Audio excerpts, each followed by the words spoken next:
नमस्कार मित्रों, सभी दोस्तों को ढेर सारी शुभकामनाएं और इसी के साथ साथ मैं सभी दोस्तों को आने वाले संघर्ष के संबंध में कुछ कहना चाहता हूं कि व्यक्ति के जीवन में संघर्ष सभी के होते हैं। व्यक्ति के जीवन में संघर्ष सभी के होते हैं। बरसात से मुलाकात यूं ही नहीं होती। बरसात से मुलाकात यूं ही नहीं होती। नहीं हो रही ना बरसात से मुलाकात, कहां हो रही है? यूं ही नहीं होती। इसके लिए पहले धरती को धूप में जलना पड़ता है। इसके लिए पहले धरती को धूप में जलना पड़ता है, तब बरसात होती। शोहरत के शिखर पर, प्रसिद्धि के शिखर पर चढ़ने के लिए दोस्तों घुटनों के बल भी चढ़ना पड़ता है, तब वो शिखर मिलता है। जो कभी संघर्ष से परिचित नहीं होते, जो आसान रास्ते ढूंढते हैं, जो संघर्ष से कभी परिचित नहीं होते, वे इतिहास में कभी चर्चित नहीं होते। इतिहास गवाह है, वो कभी चर्चित नहीं होते। इसी के साथ, इन्हीं शब्दों के साथ आज हम एक नया टॉपिक शुरू करेंगे और वो क्या है दोस्तों? बौद्ध धर्म का। बिल्कुल शिद्दत के साथ, कम से कम समय में अधिक से अधिक जानकारी के साथ, टू द पॉइंट, ना इधर की बात ना उधर की बात, सीधी बात, सटीक बात, लेकिन इतनी बात की परीक्षा का क्वेश्चन बाहर ना जाए। बौद्ध धर्म के बारे में आज हम शुरू करेंगे, आज हम पढ़ेंगे।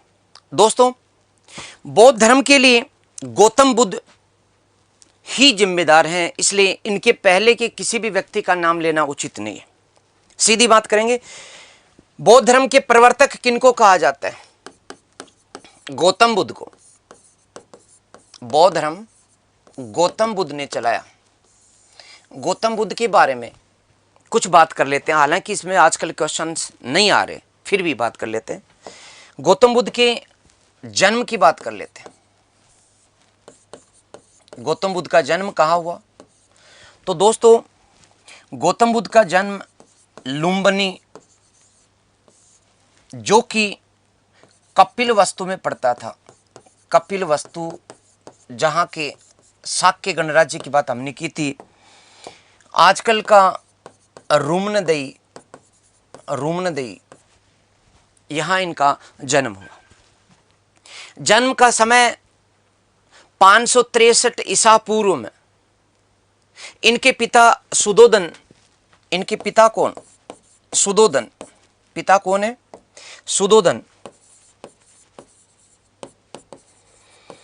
ये सुदोधन कपिलवस्तु के शाक्य राजा थे। शाक्य जो कुल था उसके राजा थे। ठीक। इनकी जो माता है, माता महामाया, कौन थी? महामाया। इनकी 7वें दिन मृत्यु हो गई। जन्म के 7वें दिन मृत्यु। इनकी जो माता थी, ये जन्म हुआ इनका और इसके बाद में 7वें दिन भी इनकी मृत्यु हो गई। ठीक है।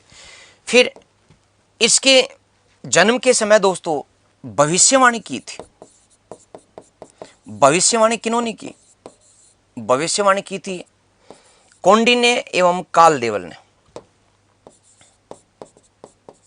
कौंडिन्य एवं कालदेवल ने भविष्यवाणी की। भविष्यवाणी की क्या? भविष्यवाणी की कि चक्रवर्ती राजा होगा। चक्रवर्ती राजा या महासन्यासी, या तो सन्यासियों का राजा होगा या चक्रवर्ती राजा होगा। ये भविष्यवाणी की। ये कौंडिन्य और कालदेवल क्या? ये कौंडिन्य और कालदेवल ब्राह्मण है। थोड़ी थोड़ी जानकारी है, आजकल इनमें से क्वेश्चंस नहीं आते दोस्तों। ठीक। चूंकि माता चली गई, इसलिए इनका पालन पोषण जो है, इनकी पिता ने जो दूसरी शादी की थी मौसी, जिनका नाम था प्रजापति गौतम। प्रजापति गौतम, इन्होंने इनका पालन पोषण किया।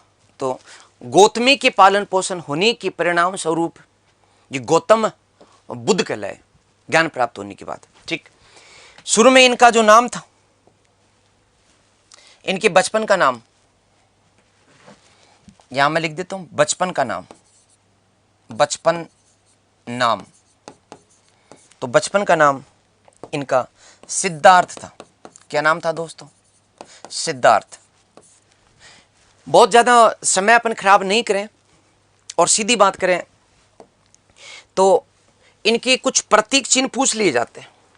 जैसे गर्भस्थ होने के लिए, गर्भस्थ होने का इनका जो प्रतीक है वो हाथी है दोस्तों। क्या है? गर्भस्थ होने का प्रतीक हाथी।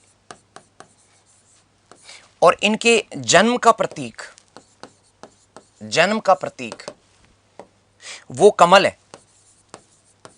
ठीक, ओके, आगे बात करते हैं। पिता चाहता क्या है? एक पिता चाहते हैं कि मेरा पुत्र चक्रवर्ती सरकार बने, चक्रवर्ती राजा बने।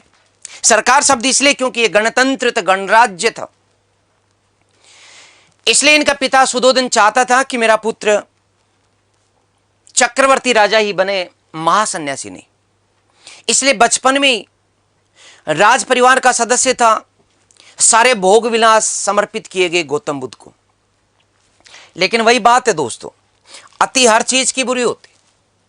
इनको भोग विलास के सारी सुख सुविधाएं उपलब्ध करवाई गई, खाने पीने, नृत्य संगीत, किसी चीज की कमी नहीं थी। इनके सखा भी बहुत थी और सखियां भी बहुत थी। और समय रहते 16 वर्ष की आयु जब इनकी हुई, उसी समय इनका विवाह कर दिया गया। इनका विवाह किसके साथ हुआ? यशोधरा के साथ, जिसे भद्रकचना भी कहा जाता। तो इनका विवाह, विवाह की बात करें, इनका विवाह भी हो किनके साथ? यशोधरा। आपको ऐसा नहीं लगता कि दोनों के विवाह वास्तव में हुए नहीं हो और जैसे कि बाद में कल्पना की गई हो? महावीर स्वामी की पत्नी का नाम यशोदा और गौतम बुद्ध की पत्नी का नाम यशोधरा।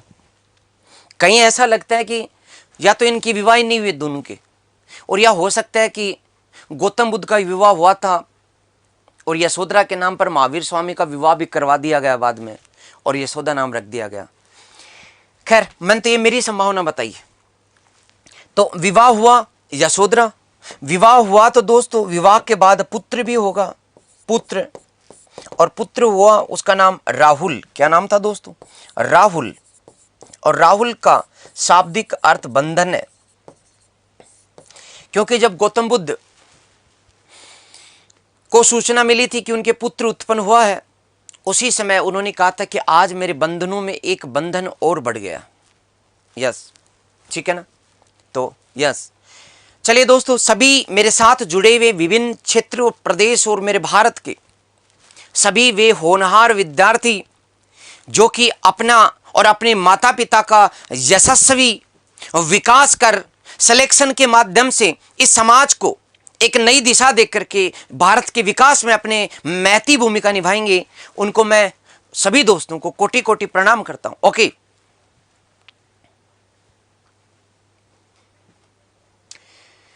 चलो, आपको ऐसा लगता है कि जब आप लंबी आवाज को खींच करके बोलते हो तो ऐसा लगता है कि बिजली आसमान से टूट पड़ी है? नहीं, ऐसा भी नहीं है। ओके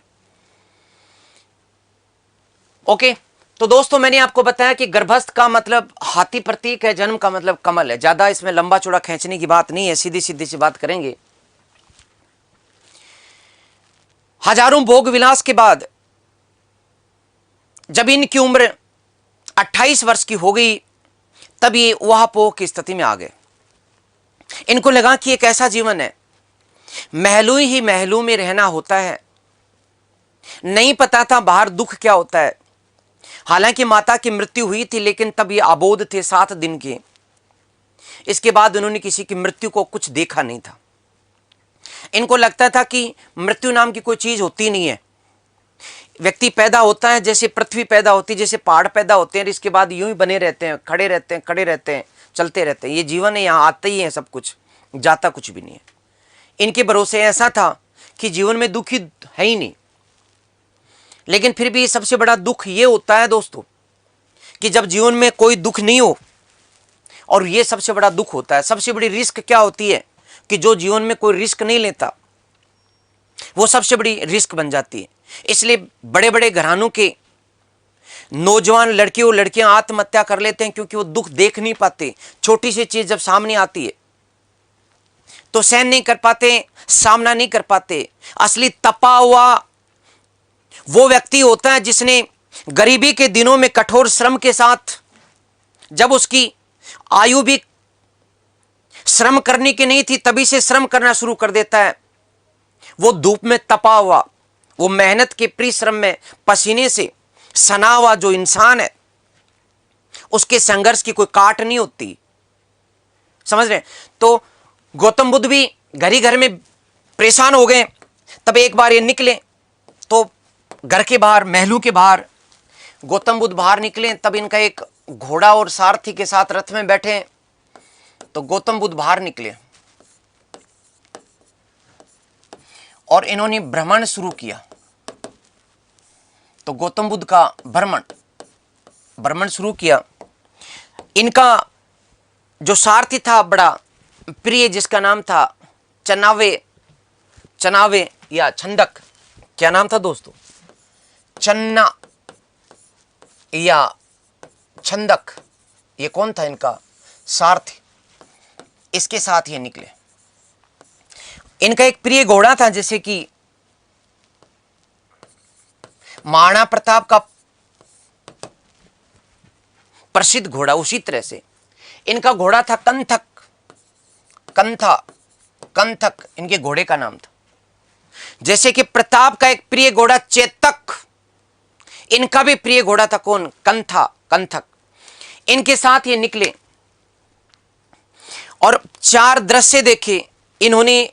इन 4 दृश्यों ने इनके जीवन शैली को बदल दिया। सबसे पहले इन्होंने एक वृद्ध व्यक्ति को देखा, वास्तव में वो वृद्धा थी।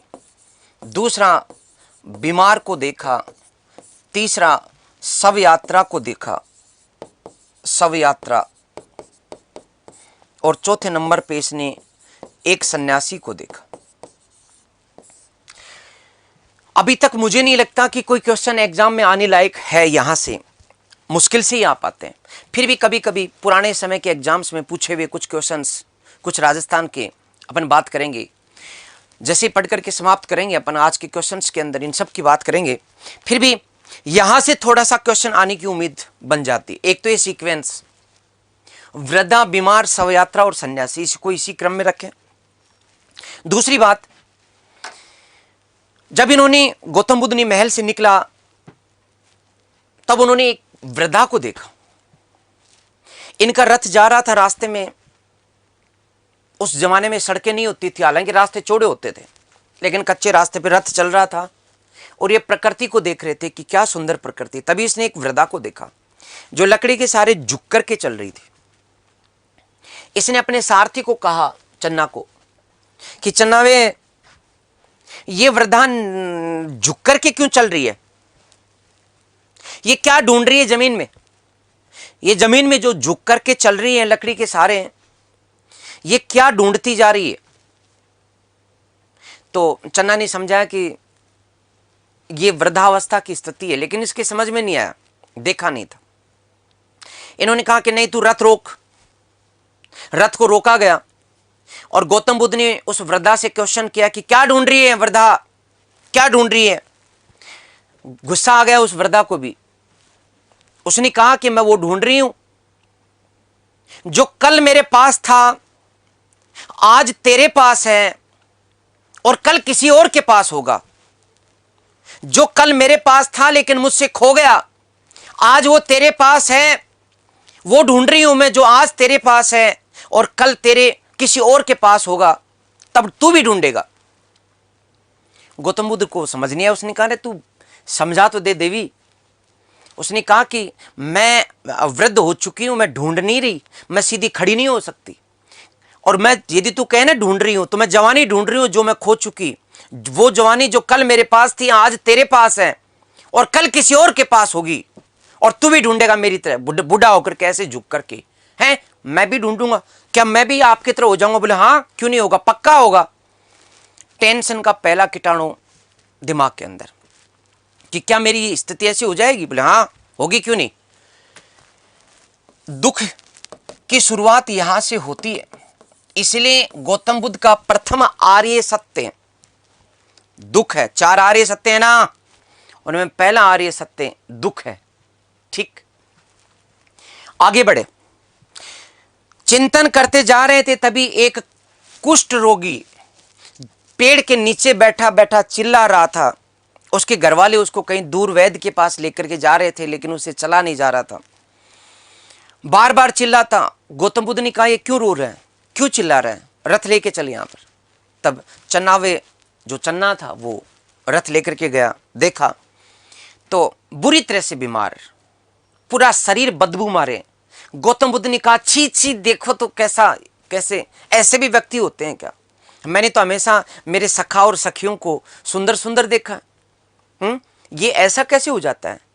तब लोगों ने बताया कि किसी के साथ भी बीमारी आ जाती है, आपको भी हो सकती है, इसलिए ज्यादा घमंड मत करो। गौतम बुद्ध ने कहा कि ये लो साहब, ये भी हो सकता है। मैं पहले तो सोच रहा था कि थोड़े दिनों बाद मैं बूढ़ा होऊंगा तब बुरा होगा, लेकिन ये बीमारी भी आ सकती है। दिमाग यहीं से खराब, चिंतन शुरू। दुख से विचलित होकर के उसने कहा कि चल रे भाई आगे चल, नहीं देखा जा रहा। आगे चले तो एक शव यात्रा जा रही थी। गौतम बुद्ध ने तो देखा नहीं था मरना क्या होता है। शव यात्रा को उसने रुकवाया, उसने कहा क्या है ये? इसने कहा साहब ये मर गया। बोले मरना क्या होता है, ये तो सो रहा है। लोगों ने समझाया कि हुकुम ये सो नहीं रहा, ये फाइनली जा चुका है। बोले फाइनली जाना क्या होता है, इसमें और सोए व्यक्ति में कोई फर्क ही नहीं है। अरे इसके हाथ रहे, इसके आंखें रही, इसके शरीर रहा पूरा का पूरा, इसको जगा क्यों नहीं रहे हो तुम? लोगों ने कहा कि हुकुम आप ही जगा लो इसको, हमसे तो नहीं जगेगा। गौतम बुद्ध ने उसको खूब फड़फड़ाया, उठा के कोशिश की उसको, फिर बैठाते इधर का उधर। लोगों ने समझाया कि ये आखिरी बार जाग चुका और हमेशा के लिए जाग चुका, अब ये कभी खड़ा नहीं होगा, ये मर चुका है। अच्छा मरते भी हैं क्या? ये तो और बड़ी टेंशन। अब टेंशन क्या अति होगी। दुख जो था वो चरम पर पहुंचा। उसने चन्ना को कहा चन्ना आगे और मत ले चल, दिमाग बहुत विचलित हो चला है, तू वापिस रथ को घुमा, हम तो महल में चलेंगे। चन्ना ने रथ घुमाया, महल की तरफ लिया। तब रास्ते में उसने बात की कि मैं जब से महल से निकला हूं चारों तरफ लोग दुखी हैं, कोई इस चीज से दुखी है, कोई उस चीज से दुखी है, कोई इससे दुखी है। क्या चारों तरफ दुख ही दुख है? सारथी ने कहा कि हां हुकुम, यह सत्य है कि सभी के जीवन में दुख है। कुछ लोग दुख को दिखा देते हैं और कुछ लोग दुख को पी जाते हैं, ये उनकी प्रवृत्ति पर है, लेकिन दुख सबके साथ है। गौतम बुद्ध ने कहा तू वापिस चल। क्या सभी लोग दुखी हैं? क्या सभी लोग दुखी हैं तो फिर ये जन्म होता क्यों है? क्या हम इस जीवन में दुख पाने के लिए आते हैं क्या हम दुख भोगने के लिए आते हैं? चक्कर चल ही रहा था, चक्कर में चक्कर चला और एक घनघोर पेड़ों की जो घाटी थी, पेड़ों की जो लदी हुई एक वादी थी, आम के निकुंज के पास से जब इनका रथ गुजरा तो उसने उस बियाबान आमों के उस जंगल के एक घनघोर पेड़ के, एक घने पेड़ के नीचे बैठे हुए एक सन्यासी को देखा। दूर से उस सन्यासी के चेहरे की लालिमा तप रही थी, उसके मुखमंडल पर फैली हुई मुस्कान उसके जीवन की कहानी कह रही थी। उसके तेज से तपता हुआ वो चेहरा गौतम बुद्ध को बरबस खींच रहा था। उसने कहा रथ रोक, यदि सारे दुखी हैं तो उसके चेहरे पर ये गहरी मुस्कुराहट क्यों है? तूने कहा चन्ना कि हर कोई दुखी, तो ये सुखी क्यों है? मुझे जानने दे, मुझे खोजने दे, मैंने दुख तो देखा, मुझे सुख भी देखने दे। चन्ना उतरा, बोले हुकुम चलो आपकी इच्छा। और उसके पास में पहुंच करके उसे खूब बात करने की कोशिश की। कई देर तो उसने आंखें नहीं खुली, इसके बाद आंख खोली तो हाथ उठा दिया अभय मुद्रा में कि बताओ क्या संकट है।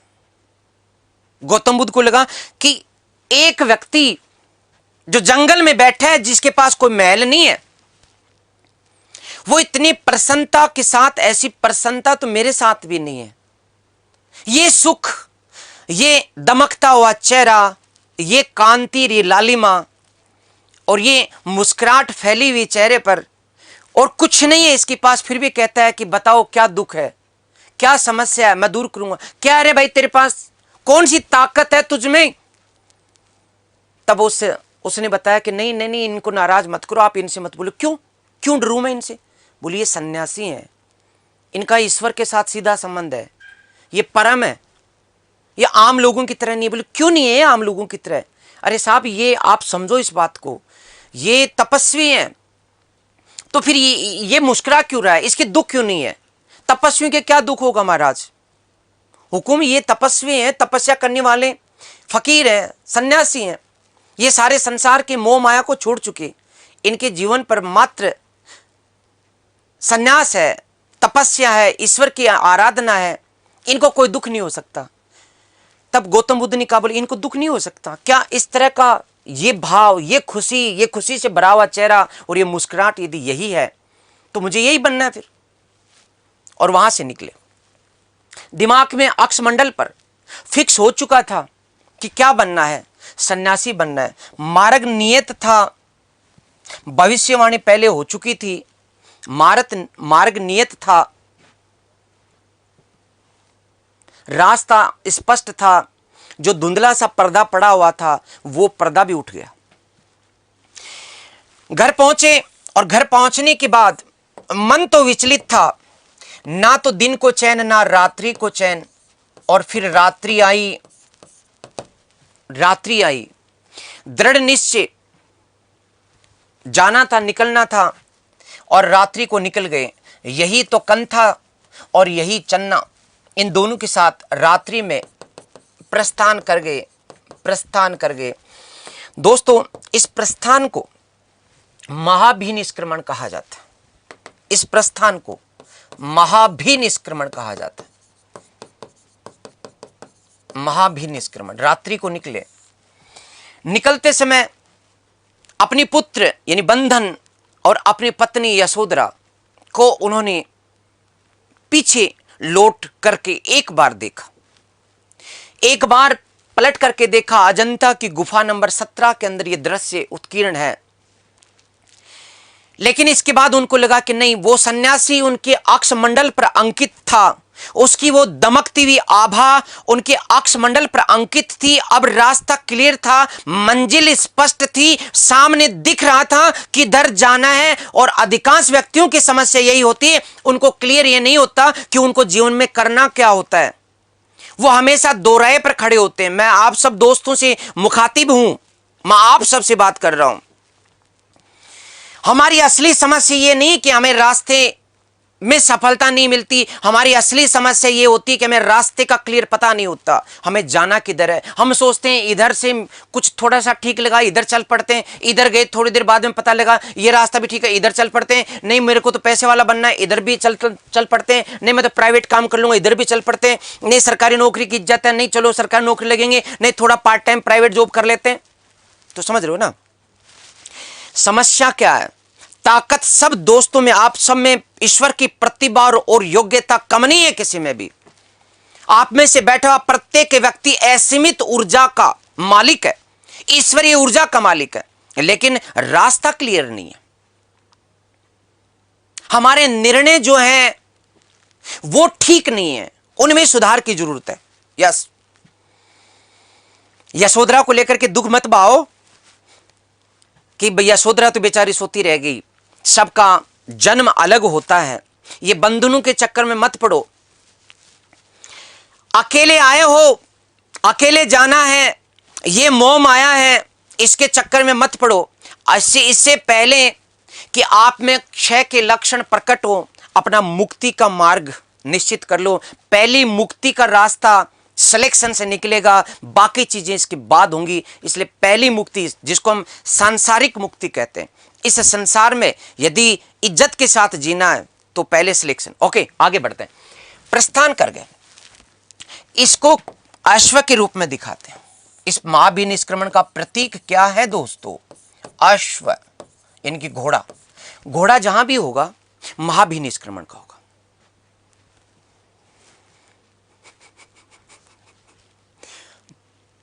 एक कुंदन जी क्या कह रहे हो? आप भी परम है प्रभु, आप भी आम लोगों की तरह नहीं है। नहीं, ऐसा नहीं है। हाँ, कुछ मात्रा में आप अपने आप से बात करने का प्रयास कीजिएगा, आप अपने आप को जानने की कोशिश कीजिएगा। मैं कभी कभी योग के माध्यम से अपने आप की से बात करता हूं, आप तो आपको कॉन्फिडेंस आएगा। इससे आप दूसरों के बारे में जानने और उनकी आलोचना करने में समय खराब नहीं करें। ध्यान लगाएं, प्राणायाम करें और कभी कभी शांत मन से अपने आप से बात करें। अपनी हर गलती के बारे में, अपनी हर मंजिल के बारे में, उसके बारे में सोचें, अपने आप से बात करें, बहुत अच्छा होगा, बहुत बढ़िया। अरे दिनेश मीना महान गुरु पहली बार मिले, ऐसी कोई बात नहीं है बच्चों। चलो मैं मैसेज नहीं पढ़ूंगा, मैं पढ़ाऊंगा आपको। ओके, महाभिनिष्क्रमण यानी प्रतीक चिन्ह क्या? अश्व निकल गए। इसके बाद इन्होंने अपने चन्ना और कंथा, सारथी और घोड़ा, इन दोनों को अनोमा नदी तक लेकर के गए। इनकी मंजिल किधर थी दोस्तों? इनकी मंजिल वैशाली की तरफ थी। ये वैशाली की तरफ बढ़ते जा रहे थे। ये वैशाली इनको खींच रही थी। ये वैशाली कोई लड़की का नाम नहीं है, ये एक राजधानी थी दोस्तों, जो मैंने वज्जी संघ की बताई थी। ये वैशाली इनको खींच रही थी, वैशाली की तरफ बढ़े जा रहे थे। रास्ते में अनोमा नदी पड़ती है। रास्ते में कौन सी नदी पड़ती है दोस्तों? अनोमा नदी। तो ये वैशाली यहां है, वैशाली। ओके, और वैशाली पहुंचने के मार्ग में अनोमा नदी पड़ती है। ये अनोमा नदी तक पहुंचे। अनोमा नदी पार करनी थी, रथ से पार हो नहीं सकती, पैदल पार करनी थी। इन्होंने अपने सारथी और कंथा, अपने सारथी चन्ना को कहा, घोड़े के साथ कंथा को लेकर के तू जा चन्ना वे, तू चला जा, अब मुझे तेरा भी साथ छोड़ना पड़ेगा। ये प्रकृति है, ये प्रकृति की यही इच्छा है। सारथी रोने लगा। गौतम बुद्ध के साथ जीवन बीता था एक सखा की तरह। आज वो आखिरी बार छोड़ करके जा रहा है, पता नहीं फिर कभी देख पाएंगे या नहीं देख पाएंगे। तो यहां से इस अनोमा नदी के तट से इनको वापस भेज दिया। और ये सारथी यानी कि चन्ना और कंथा इन दोनों को वापस भेज दिया। बोले जाओ तुम, तो ये निकल पड़े। ओके, यहां वैशाली पहुंचे। नाम सुना था वैशाली में, नाम था आलार कालाम। कौन था दोस्तों? आलार कालाम। और ये प्रस्थान कौन से वर्ष में किया था? 29वें वर्ष में। 29वें वर्ष में इन्होंने घर छोड़ा था। 29वें वर्ष की आयु में इन्होंने घर छोड़ा था। यहां इन्होंने आलार कालाम, क्या नाम था? एक बहुत बड़ा पंडित था दोस्तों, आलार कालाम। यहीं से कलाम शब्द निकला, कलाम। कोई जरूरी नहीं आप कालाम करें, इसको कलाम भी पढ़ सकते हैं, एक ही बात है। आलार कलाम एक मूवी है, कलाम, छोटी सी, मुश्किल से आधे घंटे की, देखना, एक बच्चे की पढ़ने की प्रति मुझे काफी अच्छी लगी। ये कलाम जो है, आलार कलाम, ये सांख्य दर्शन के बड़े गुरु थे। हुकुम सांख्य दर्शन के।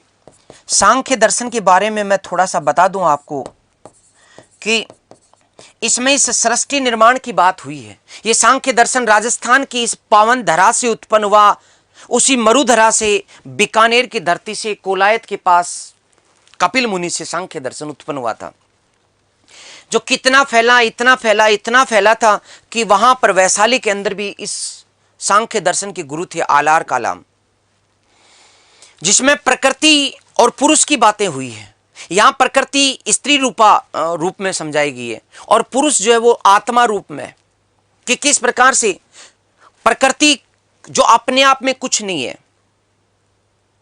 वो सब पुरुष को रिझाने के लिए, उसकी सौंदर्य, उसकी सुंदरता, जैसे कि पहाड़ हैं, सुंदर सुंदर झरने, नदियां, ये सब, ये प्रकृति इनका उपभोग नहीं कर सकती। ये पुरुष को रिझाने के लिए, पुरुष का मतलब आत्मा, यहां महिला पुरुष वाला पुरुष नहीं है, आत्मा, यानी कि विभिन्न आत्माएं जो जीव हैं, उन सब को लुभाने के लिए ये पेड़, ये फल, ये वृक्ष, ये घटाएं, ये बारिश, ये हिम से ढके हुए सुरमे घाटियां, ये सब अपने आप के लिए नहीं है, ये किसी और के उपभोग के लिए है। इस तरह से सांख्य दर्शन शुरू करता है। मैं नहीं आपको ज्यादा घुसाना चाहता उसमें।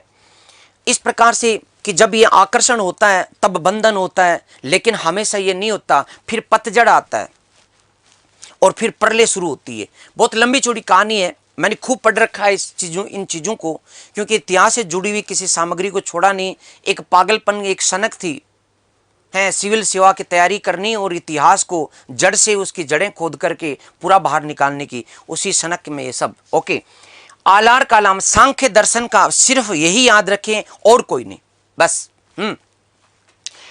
तो आलार कालाम से सांख्य दर्शन का अध्ययन तो किया, लेकिन दोस्तों सांख्य दर्शन से इनको फायदा नहीं हुआ। मन जो था वो भरा नहीं, आगे बढ़े, वैशाली से निकले।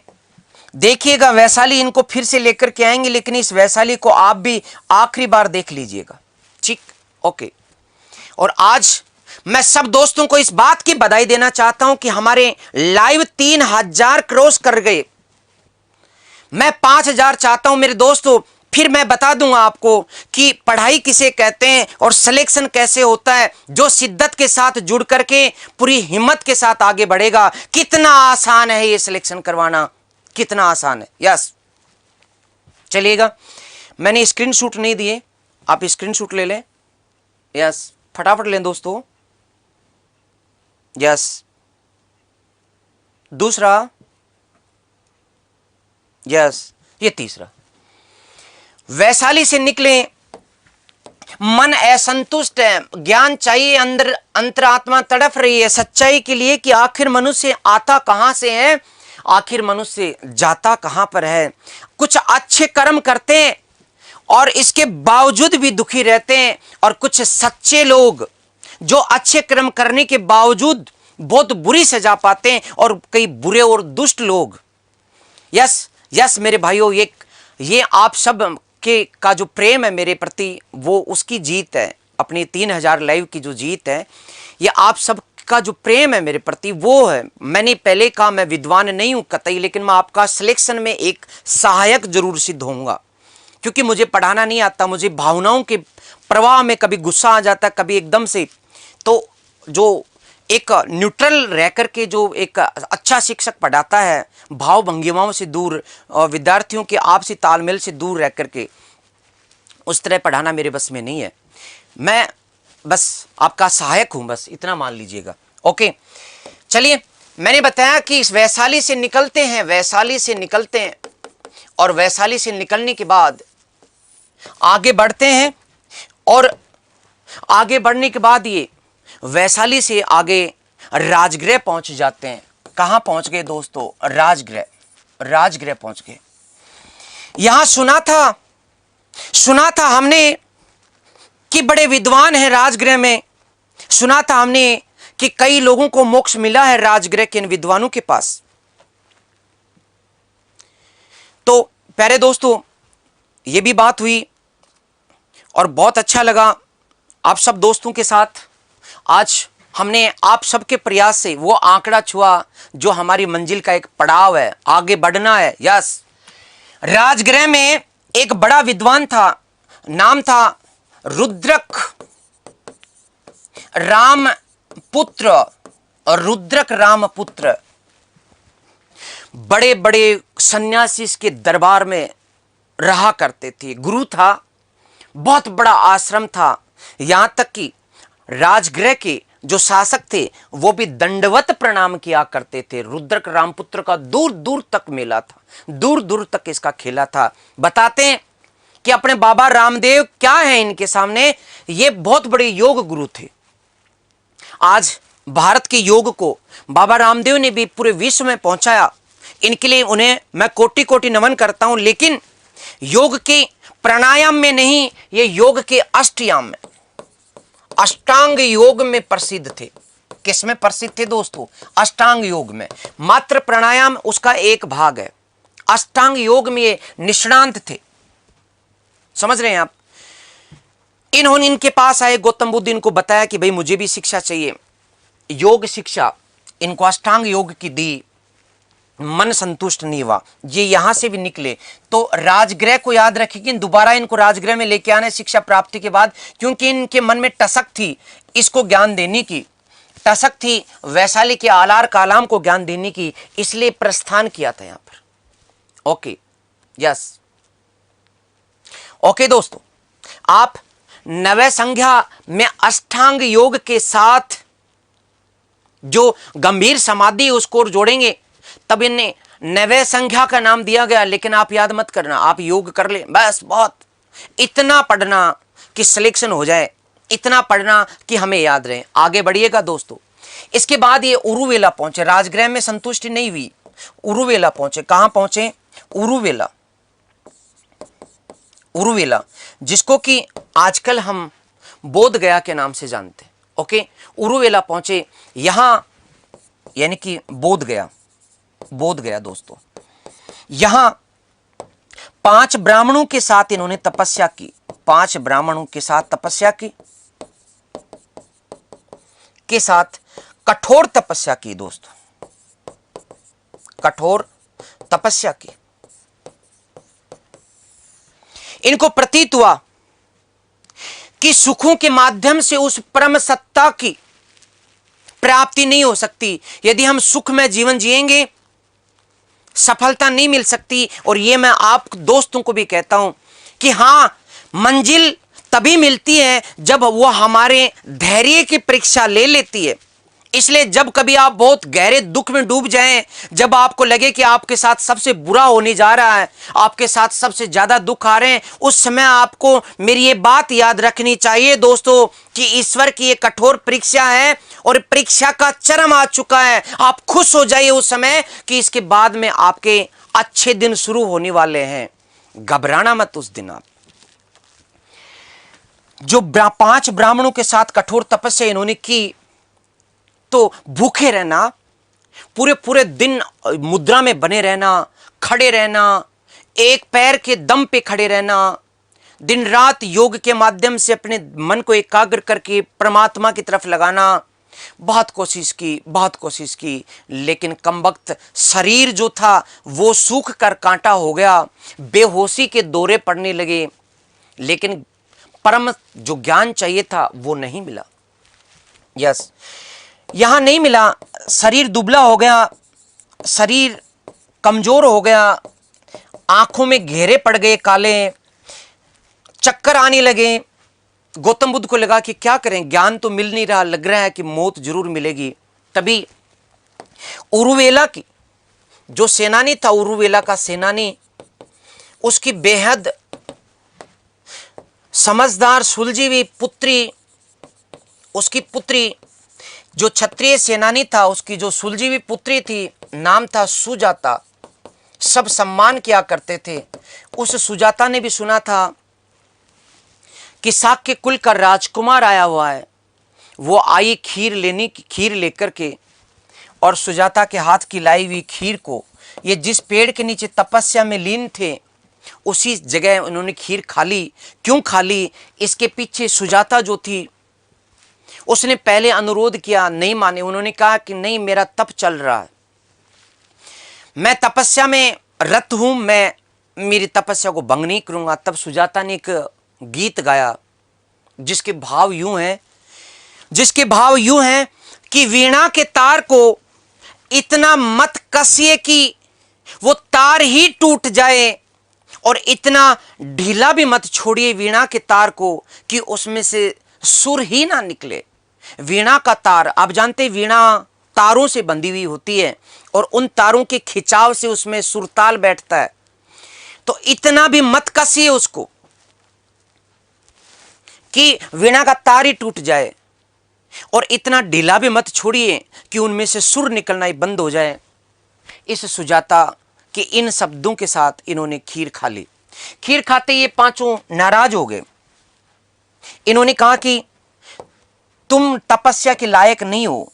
और ये जो 5 ब्राह्मण थे दोस्तों, ये 5 ब्राह्मण यहां से सारनाथ चले गए। कहां चले गए? सारनाथ चले गए। कहां चले गए? उसको छोड़ करके सारनाथ चले गए। कहां चले गए? सारनाथ में। इसको लगा कि कहीं ना कोई कमी है, इसलिए इन्होंने फिर से तपस्या की और इसी उरुवेला या बोध गया में एक पेड़ के नीचे, जो पेड़ पीपल का था, पीपल का पेड़, उसके नीचे समाधि लगा करके बैठ गए। और नदी थी निरंजना, जिसके तट पर बैठे थे। कौन सी नदी थी दोस्तों? निरंजना नदी थी। पुनपुन, कौन सी नदी थी दोस्तों? पुनपुन नदी।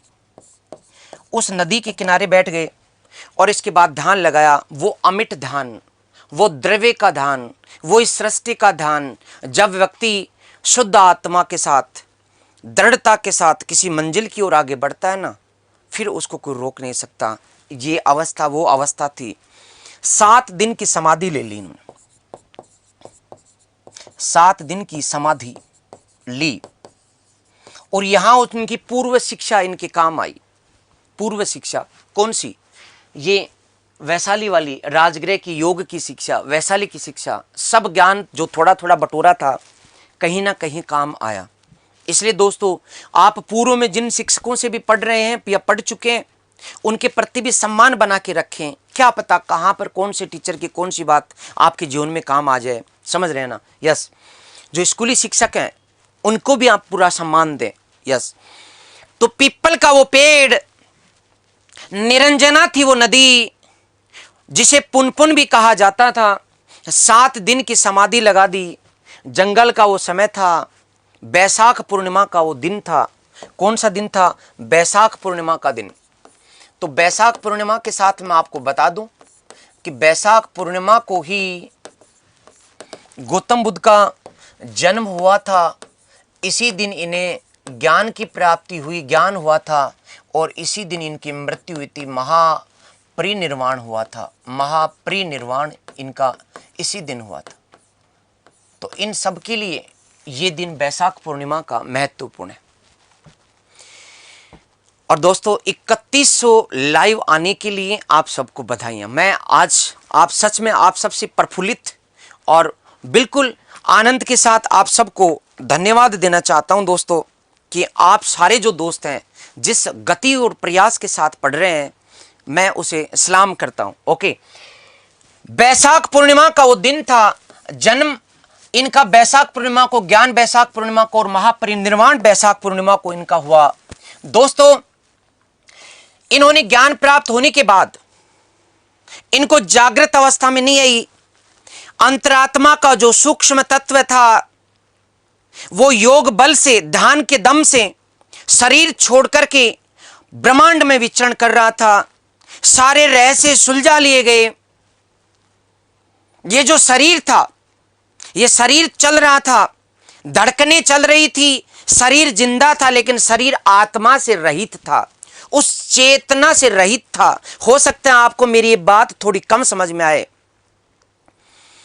लेकिन ये शरीर, ये चेतना के दम पे नहीं चलता। ये शरीर की भौतिक अवस्था अलग होती है, शरीर की आध्यात्मिक अवस्था अलग होती है। तभी एक किसान जो बारिश थोड़ी सी शुरू हुई, खेती करने आया था, हल चलाया, दोपहर का समय था, बैसाख की पूर्णिमा का, धूप तेज हुई, उसने बैलों को छोड़ दिया। आसपास देखा, जंगल में बैलों को चरने के लिए छोड़ा, कोई नहीं दिखा।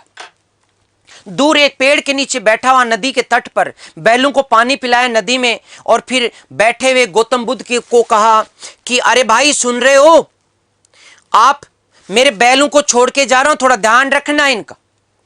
और मैं दोपहर के समय मेरे घर जा रहा हूं आराम करने के लिए, बहुत दूर है, 3 कोस दूर घर है, जाऊंगा और आऊंगा, शाम हो जाएगी, तो थोड़ा मेरे बैलों का ध्यान रखना। वो चला गया। शाम हुई, दिन ढले, वो आया, और गौतम बुद्ध तपस्या में लीन थे। 7 दिन पूर्ण हो चुके थे, लेकिन बैल उसके चरते चरते दूर जा चुके थे। उसने बैलों को ढूंढा, इधर भी ढूंढा, उधर भी ढूंढा, आगे भी ढूंढा, पीछे भी ढूंढा, लेकिन बैल नहीं मिले। और परिणाम क्या हुआ? उसको लगा कि ये गौतम बुद्ध जो है ना, ये जो बैठा हुआ है साधु, उनको, उस किसान को क्या पता कौन गौतम बुद्ध है। तो उसने उसको कहा कि बता मेरे बैल कहां है? नहीं सुना। अरे बता मेरे बैल कहां है? नहीं सुना। बोले तेरे को सुनाई नहीं दे रहा क्या? मैं कितनी बार बोल चुका तेरे से, मेरे बैल कहां है?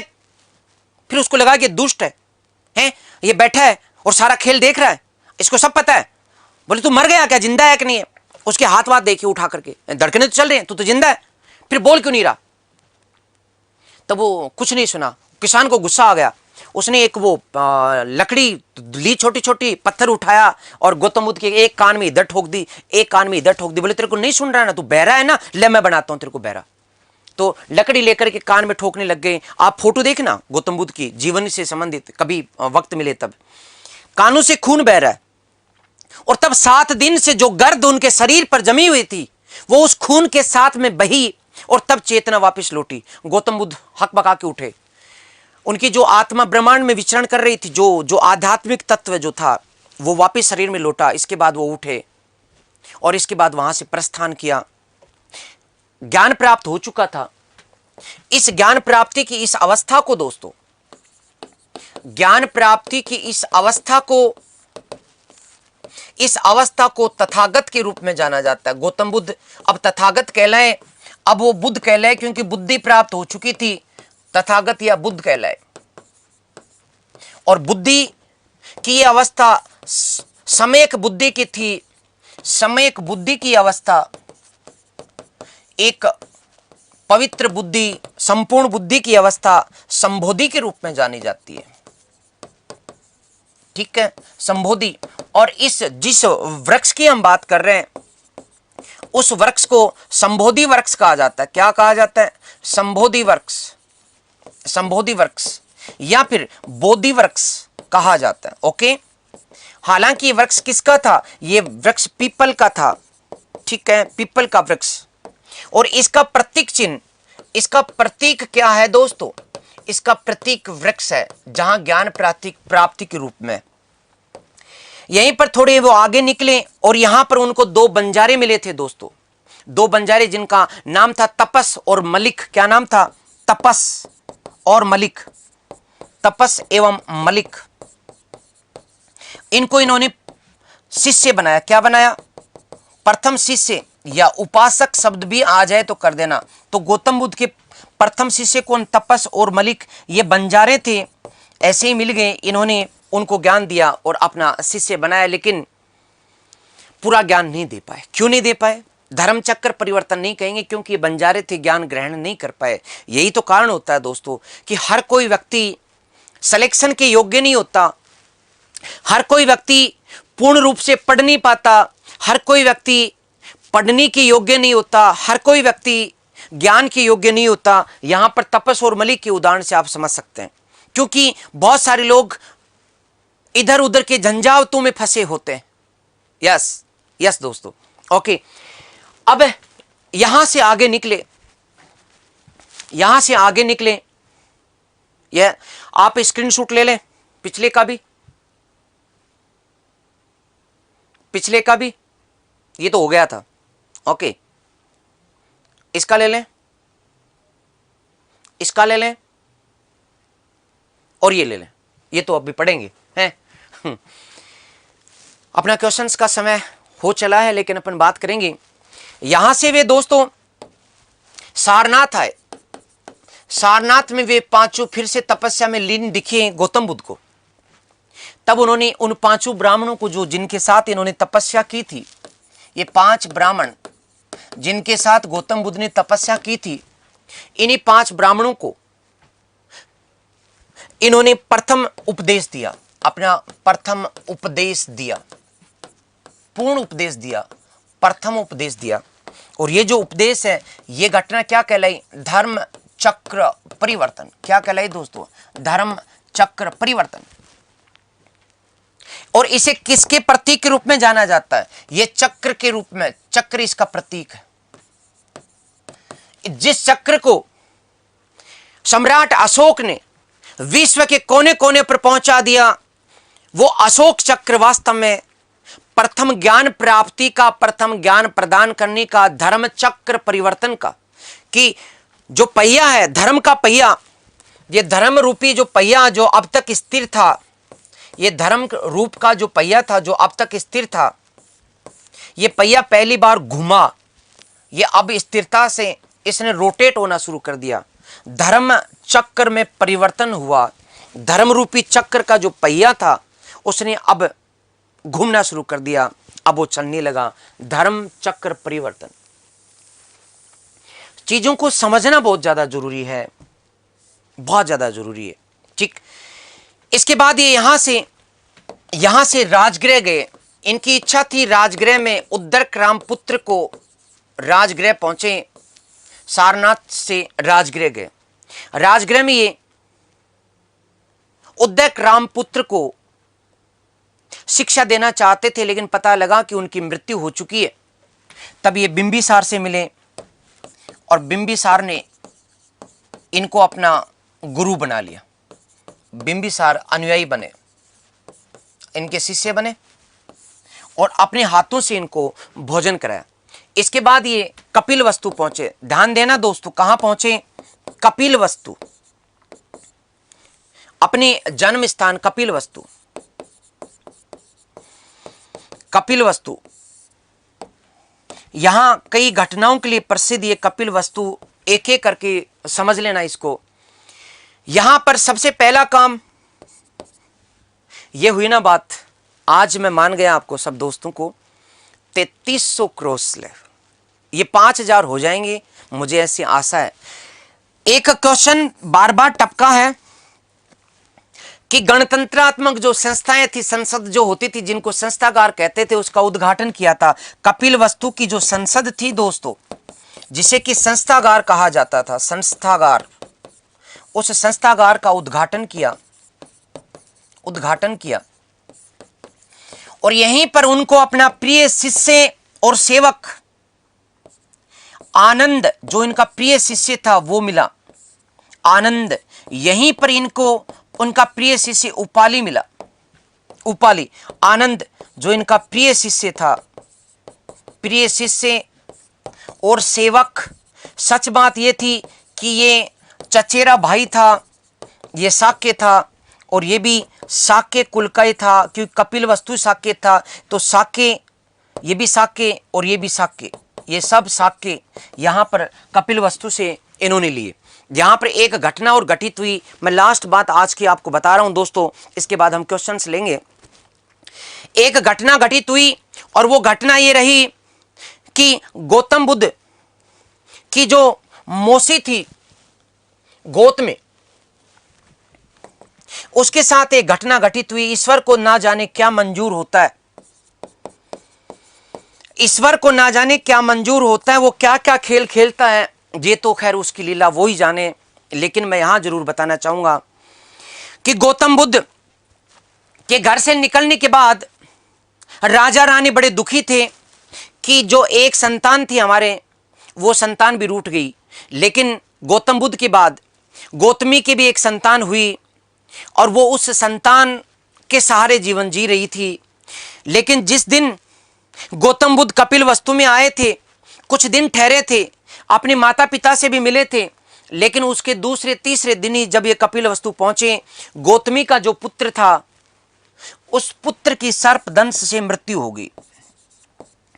इस गौतमी पुत्र की मृत्यु हो गई दोस्तों। पछाड़ खा खा के गिरने लगी गौतमी। दुखी तो राजा भी था, सुदोधन भी, दुखी गौतमी भी थी, लेकिन गौतमी की स्थिति बहुत नाजुक हो चली। हाय पुत्र के साथ जमीन पे गिरने लगी। तब उसे सुदोधन को लगा कि ये भी जाएगी अब। तब उसने गौतमी को कहा, रे रुक, अरे सुन तो सही मेरी बात। गौतमी फिर से चिल्लाई, हाय पुत्र। तब सुदोधन ने कहा कि तेरा पुत्र जिंदा हो जाएगा, तू रो मत ऐसे। गौतमी ने कहा कि क्यों झूठी दिलासा देते हो, आज तक कोई मरा हुआ जिंदा हुआ है क्या? उसने कहा यदि भगवान चाहे तो उसने कहा कि हाँ जिंदा हो सकता है। तो तू क्यों भूल गई कि तेरा बड़ा पुत्र भगवान बन चुका है? गौतम बुद्ध अरे यहीं पर है कपिलवस्तु में, तू तेरे बेटे को लेकर के उनके पास चली जा, वो चाहेंगे तो वो भगवान है, वो तो साक्षात, वो तो जिंदा कर देंगे। गौतमी रोती कलपती अपने पुत्र को छाती से चिपटाई हुई दौड़ी दौड़ी उस पेड़ के नीचे पहुंची जहां गौतम बुद्ध अपने शिष्यों को शिक्षा दे रहे थे, जहां आनंद भी बैठा था, जहां उपाली भी बैठा था। रोती कलपती गौतमी ने शिक्षा देते हुए गौतम बुद्ध को झिंझोड़ा कंधा पकड़ करके और कहा कि मैं और कुछ नहीं सुनूंगी, मैं मेरे पुत्र को जिंदा चाहती हूं बस, और यदि तूने जिंदा नहीं किया तो अभी देख मैं भी प्राण त्याग देती हूं। गौतम बुद्ध ने कहा, माता मैंने कब मना किया आपको, ये जिंदा हो जाएगा ना, कहां दिक्कत आ रही है, आप इतनी व्यग्र क्यों हो रहे हैं, थोड़ा शांत हो जाइएगा। तब उसने कहा, आश्वासन मिला गौतमी को, सांस में सांस आई, सांस में सांस आई, थोड़ी तसल्ली मिली। गौतम बुद्ध ने कहा, माते ये मेरा भिक्षा पात्र ले जाओ और फटाफट किसी भी घर में जाकर के भीख ले आओ, भीख लेकर के आओगे, उसी भीख से मैं इसके मुंह में कुछ कण डालूंगा मुंह में और ये जिंदा हो जाएगा, ये मेरा वचन है। अब गाइडों को तो छोड़ दो मेरे दोस्तों, 48 दिन तक समाधि लगवा देते हैं, उनको छोड़ दो, आप तो 7 दिन की याद कर लो। ठीक दोस्तों, ध्यान रखें, यहां पर आश्वासन मिलने के बाद गौतमी एक घर में गई। जाते जाते गौतम बुद्ध ने कहा था कि माते उस घर से भिक्षा लेकर के आना जिस घर में आज तक किसी की मृत्यु नहीं हुई है। यदि किसी घर में कोई भी इंसान यदि गया हुआ है, यदि मृत्यु हुई है, तो उस घर से भिक्षा लाओगे वो काम नहीं करेगी। ऐसा घर ढूंढना जहां आज तक कोई नहीं मरा, उसी घर से भिक्षा लेकर के आना। गौतमी एक घर से दूसरे घर दस्तक देती, गेट खटखटाती, भीख चाहिए फटाफट दो, महिला भीख लेकर के आती, तुम्हारे घर में आज तक किसी की मृत्यु हुई है क्या, हाँ हुई है, नहीं चाहिए ले जा। दूसरा घर, तुम्हारे घर में मृत्यु हुई है क्या, हुई है। तीसरा घर, तुम्हारे घर में मृत्यु हुई है क्या, हाँ हुई है। चौथा, पांचवां, छठा, 10वां, 20वां, 100वां, 1000वां, हर घर में मृत्यु हुई है। निराश गौतमी, सूर्यास्त हो चला था, धुंधल का फैलने लगा, गोधूली बेला का वक्त, शिष्य भी काफी निराश बैठे थे और आनंद तो लगभग अश्रुधारा से पीड़ित। और तब निराश गौतमी के थके कदमों से गौतम बुद्ध के पास पहुंची कि मुझे उस घर से भीख नहीं मिली जिस घर में आज तक किसी की मृत्यु नहीं हुई। तब गौतम बुद्ध ने कहा कि अपने सजल नेत्रों से गौतम बुद्ध ने अपनी माता को देखा और पूछा कि जब हर घर में मौत हुई है तो हमारे घर में मौत हुई तो क्या अनर्थ हो गया, क्यों इस चक्कर में पड़ी हुई है। तब आनंद ने कहा था कि शामिल कर लो इसको। गौतमी ने कहा कि मैं अब नहीं जाऊंगी लौट करके, मुझे भी ज्ञान दे दे, वो परम ज्ञान, मैं भी मुक्ति चाहती हूं इसे सांसारिकता से। तब आनंद के कहने पर यहीं पर स्त्रियों को संघ में प्रवेश दिया। स्त्रियों को संघ में प्रवेश कहां दिया, यदि क्वेश्चन आए सीधा सीधा कहां दिया दोस्तों, कपिल वस्तु में दिया। सीधा उत्तर कर देना। किसके कहने पर, आनंद के कहने पर। आनंद ने कहा कि शामिल करो, आनंद की प्रार्थना पर शामिल किया। दोस्तों समय काफी हो चला, अपन कुछ क्वेश्चन तो ले लें। अरे रो मत रहे हैं, आपको रोना क्यों आ गया बेटा, ये तो क्वेश्चन है। यस, फटाफट उत्तर दीजिएगा, स्पीड से अपनी हिम्मत और ताकत को दिखाइएगा। ये आए हुए क्वेश्चंस हैं दोस्तों, और एक मैं कल के क्वेश्चंस की बात भी करूंगा। यस, फटाफट बताएं पहले का उत्तर। यस दोस्तों, यस शाबाश। महात्मा बुद्ध का संबंध किससे था, शाक्य वंश से, वेरी गुड। दूसरा, गौतम बुद्ध को ज्ञान की प्राप्ति कहां हुई, साल वृक्ष के नीचे, नीम वृक्ष के नीचे, गया के निकट पीपल वृक्ष के नीचे, सारनाथ के निकट पीपल वृक्ष के नीचे। फटाफट दोस्तों, फटाफट दूसरे का उत्तर। अरे वाह क्या बात है, गया के निकट पीपल वृक्ष के नीचे, ये हुई ना बात। यस। तीसरा दोस्तों, आलार कालाम कौन थे, महावीर स्वामी के गुरु, महावीर स्वामी के शिष्य, महात्मा बुद्ध के शिष्य, महात्मा बुद्ध के एक गुरु। फटाफट बताएं। अरे वाह क्या बात है, ये आज हुई बात। Thank you very much. Yes okay. Gautam Buddha के द्वारा भिक्षुणी संघ की स्थापना कहां की गई थी, गौतम बुद्ध के द्वारा भिक्षुणी संघ की स्थापना ये वैशाली में की गई थी। इसकी कहानी मैं आपको कल बताऊंगा। हालांकि गौतम बुद्ध के द्वारा भिक्षुणी संघ अलग बात है, वो आम्रपाली की कथा से जुड़ा हुआ है, और वो कथा अपन कल बात करेंगे। आज आप सब जो प्यारे दोस्त हैं, उन दोस्तों का मैं तहे दिल से आभारी हूं इस बात के लिए कि करीब 4000 लाइव के साथ आज की क्लास जो है वो अपनी समाप्त होने के करीब है।